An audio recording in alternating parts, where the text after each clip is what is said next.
What's up, guys? I doubted the card. I did doubt it. I'm usually the one that says that these kind of cards are the ones that deliver the most. It just went past my head, UFC 224 was an excellent card. I mean, this is what tells you the names don't really matter most of the time. This card had so many finishes, so many impressive wins. And for those that didn't see it or, I seen a lot of comments, people saying, I'm so looking forward to people not buying the card or whatever they were saying. They missed out. I mean, this was a fantastic card. The main event didn't live up. I think the main event was kind of what people expected it to be, other than some of the damage Raquel Pennington actually took. But when we actually go and look at that fight, Nunes was doing enough to win the fight. She had the striking advantages. She had the takedowns. Her double legs are pretty nice. Intercepting Raquel whenever Raquel was trying to fire back at Nunes. It was almost a back and forth game. Nunes would take initiative, move forward on Raquel, throw some long-range attacks, get her to the cage, throw a big shot, and Raquel would try to return after that. And you saw some of those double legs from Nunes. But this also shows some of Nunes' weaknesses. Nunes' inside fighting is not that great. She leaves her chin all the way up. She doesn't move far enough. It seems like her movements aren't too quick, but she's always good at keeping that distance, so her movement will be enough to get away. When she's in the inside range, her feet just don't move fast enough. And Raquel was able to catch her a couple times because of that, and also leaving her chin up. She was also putting her hands forward, almost what John Jones does, but without the head movement. She was getting a little bit sloppy as she was getting tired. Like midway throughout the second round, you start to see her fatigue a little bit. But she has some nice leg kicks, They were naked leg kicks. They weren't masked behind anything. And Raquel was just taking them, and not in a good way either. She was getting caught after the leg kicks with some punches, as Raquel seemed to have this game plan of waiting for Nunes to throw some big shot, and then she would try to rebound right after as Nunes is retracting. And that's another weakness that Nunes showed. The way to get in on Nunes is after her long-range punches, because she has such a long retraction time, right? And nothing really comes behind her big shots. There's a big opening for the opponent to go right in on her, and Raquel took that advantage, and that was pretty impressive. But other than that, she was getting kind of chewed up. I mean, she was a step behind for most of the fight. The leg kicks were just devastating. Raquel had no defense in the clinch, especially the Muay Thai clinch. She was just taking knees, and that's what I think busted up her nose and eventually led to the TKO. I mean, I have to look back and hear what she said in the middle of the fourth and fifth round about going out there, because Jimmy Smith was saying that she didn't want to go out there. She wanted the fight to be done. That kind of caught me by surprise if that was actually the case, because she didn't take she had a broken nose, but is that really enough to get you out of the fight mentally like that? I don't know, but the elbow that landed from the ground and pound afterward, that did it. I mean, she just gave up pretty much after that. Just curled over and allowed Nunes to do what she wanted after that. TKO, I mean, she was pouring blood, and it was pretty bad. So maybe in the end, she probably shouldn't have came out in the fifth round, because she took some major damage. Now she's going to have to recover from. And here's the thing about her corner. If your fighter ever tells you that they're done, you stop the fight. That's it. When they mentally check out like that, it's done. It's over. You don't let her continue, because it's only going to get worse. And what happened? It got worse. It got really bad. I mean, she took some unnecessary punishment at the end there. Pretty much she's lost the fight, and now she doesn't have the mentality to rebound in the fight to try to finish it. There's no point anymore. It's over. Terrible, terrible cornering from her coaches.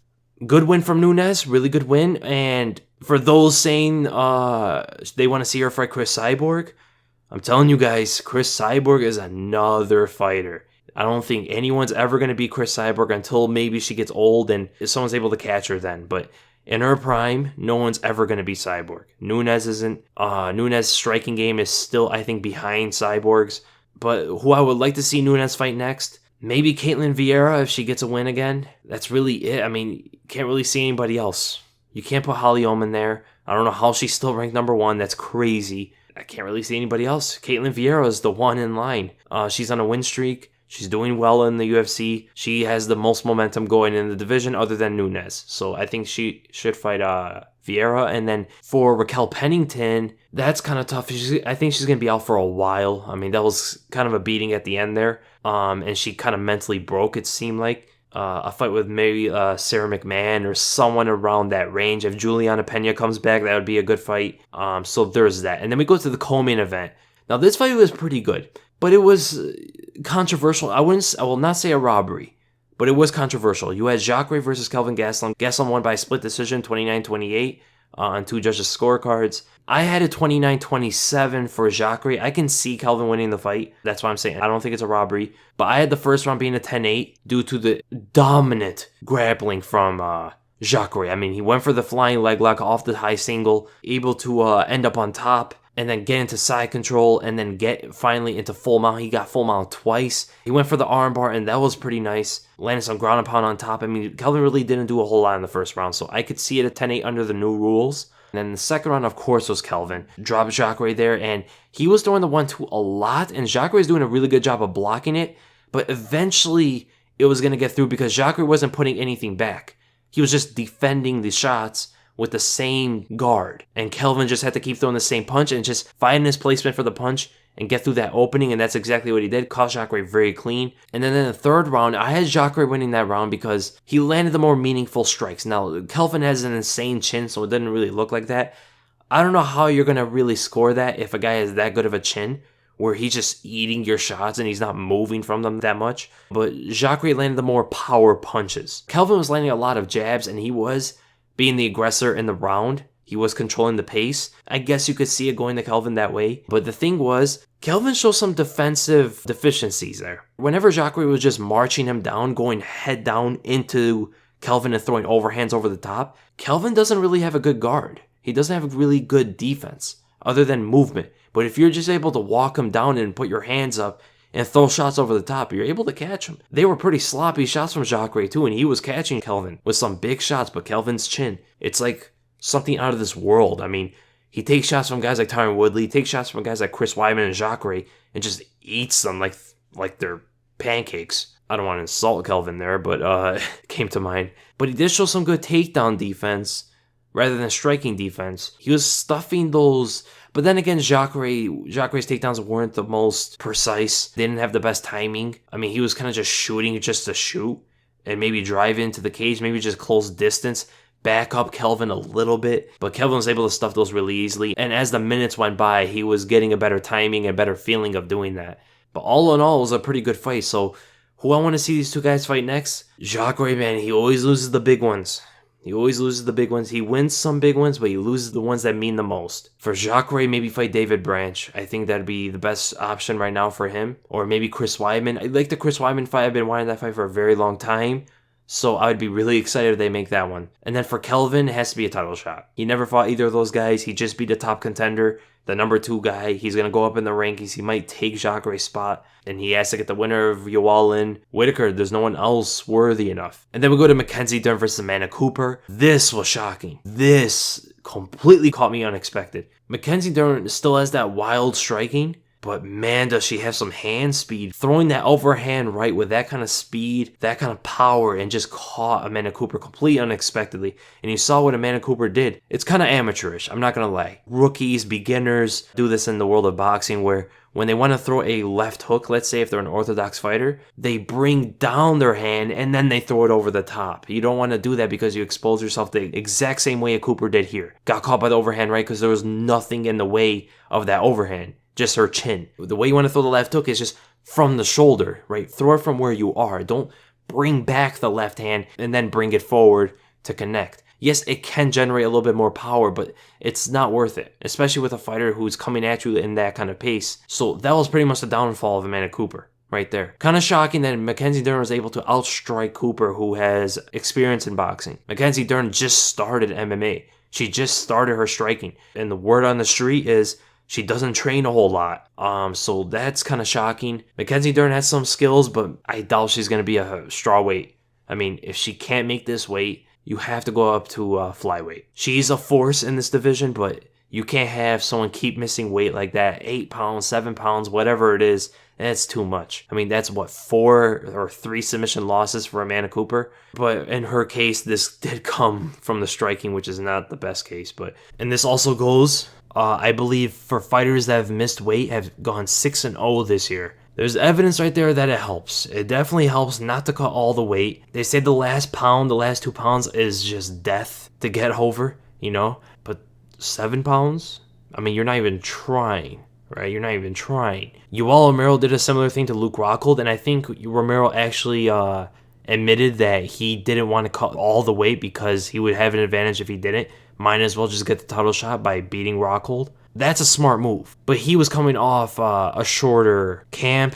He was a shorter notice opponent, so there's some leeway to that. Mackenzie Dern's case, there's no real excuse for it, right? You just got lazy. That's pretty much all it was. I mean, she doesn't look that big either. And if I'm wrong, if you are too big for the weight class, go up to flyweight. But yeah, 6-0 for fighters that have missed weight. Okay, looking at the strawweight division, for Mackenzie Dern, I would like to see her actually fight Angela Hill. I think that'd be a really good fight. Angela Hill has a lot of experience, and I think would be a pretty good stylistic matchup for both of them. As for Amanda Cooper, this is a tough one. Maybe Alexander Albu, I think that would be a pretty good fight, or maybe a Alex Chambers, if she's still around. I don't know if she's still around. Or Heather Jo Clark, someone around that. Someone with the same kind of record or experience. And then we go to John Lineker versus Brian Kelleher. John Lineker has power, man. A guy his size should not have the power he has. That is just extraordinary. The way he throws shots, too. He commits 100% to everything he throws, and he has cardio to go 3 rounds. That is a scary, scary guy to stand up with. And his chin is absolutely insane. Actually, it's the first time I've ever seen John Lineker hurt in a fight. I mean, Brian Kelleher caught him clean, and the punches you don't see coming, that's the one that caught Lineker. Everything else he ate. Kelleher had a problem whenever Lineker went for that left hook. He always left his hands down, except for the last part. But usually he left his hands down whenever Lineker went for that left hook, and sometimes he will run right into it, like you saw him getting dropped one time for it. And Kelleher stayed in the pocket a little bit too much, and his movement to get away from Lineker was way too one-dimensional. It was way too one-directional. He just moved one direction every single time, and Lineker just kept throwing hooks to intercept him, and they were working. And the hooks are stopping or slowing down Kelleher's movement enough for Lineker to just pounce on him with those body hooks and going over the top afterward. I mean, some good exchanges from Lineker, mixing up the body work with the head work. But he did that thing I was talking about. He would throw the jab and leap in behind it so he can get the range for those wide hooks. And Kelleher got caught hard by that left hook that crashed him. The thing is, Kelleher did put his hand up, though.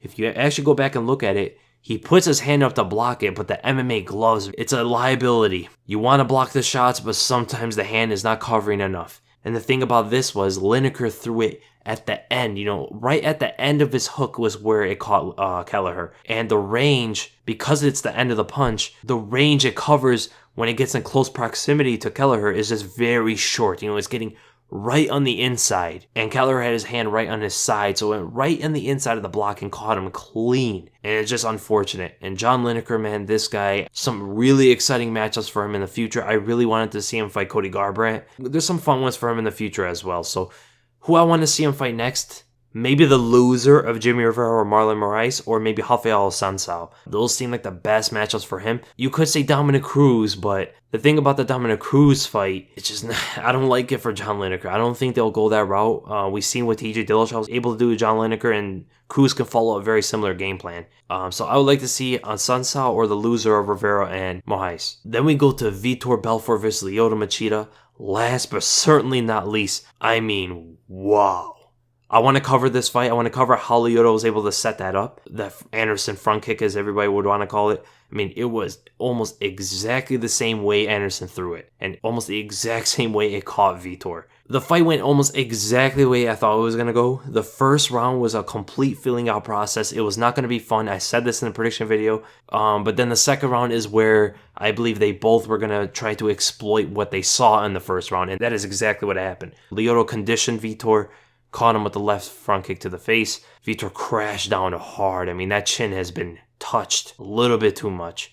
And Lyoto just put the final touch to it. Vitor retires. I mean, Vitor had one of the best careers in MMA. I mean, he's a legend. Most of his fights happen in the UFC. I mean, he started a long time ago. 18 years old, and the guy ended it at 41. Historic career. I mean, historic career is one of the greatest of all time. And I really miss TRT Vitor. That is the thing I'm going to miss the most about this. Yeah, but Lyoto Machida, this was an excellent win. He called on Michael Bisping. I'd love to see that fight. It makes a lot of sense. It can happen in light heavyweight. It can happen in middleweight, whatever. Lyoto, I think, would abide to either of those. Makes a lot of sense for Lyoto. Makes a lot of sense. So yeah, guys, that's the video. That's my reactions. I didn't see the Bellator card. I was kind of keeping up with the Lomachenko fight and this card, and it was kind of hard to go back and forth with 3 cards. So I'll cash those tomorrow. But actually, I'm going to talk about the Lomachenko-Linares fight really quick. Spoilers for this, but that was an excellent boxing fight, man. Lomachenko facing adversity from the bigger guy. You know, that added weight translated to the power, able to drop on that right straight down the middle. I mean, caught Lomachenko unexpected. Catching Lomachenko unexpected is an achievement in itself. I mean, Linares is a really good boxer. He has an excellent lead hand, excellent straight right hand. Like I said, he's a straight shooter. Everything comes down the pipe. The range and the strikes are in close, and that messed with Lomachenko. He was able to cut him off as well very easily at times, and that shocked me. I did not think he was able to do that. He was able to throw left hooks to get Lomachenko guessing about circling around him. I mean, he was doing some excellent stuff out there.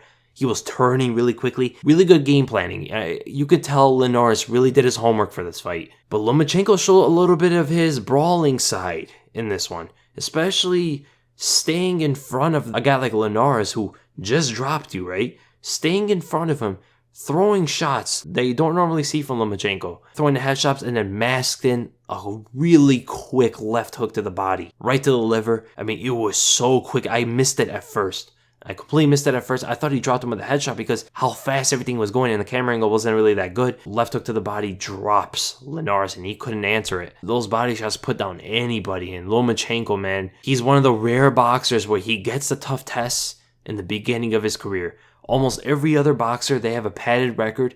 Lomachenko does not, and that's what makes him great. He's not taking any easy paths in the boxing world, so I'm really curious to see where he goes next after this. Maybe staying at lightweight, I don't know. He said he doesn't know if he wants to do that, but I would like them to stay at lightweight. I don't think anything's for him at super, featherweight, junior, lightweight, whatever, or even featherweight, so I think the higher weight classes you go, the better it is. Those are my reactions, guys. I hope you guys enjoyed the video, and if you did, make sure you give it a thumbs up, and if you enjoy my content, make sure to subscribe. For my next video, I'm going to break down one of the fights in the card, maybe 2. I'm thinking about doing 2. I want to really break down the Lyoto fight. My podcast is also going to come out by Tuesday, so be looking for that. I'm going to post in my community tab for you guys to ask questions, so make sure to do that. And again, thank you guys so much for watching, and I'll see you in the next video.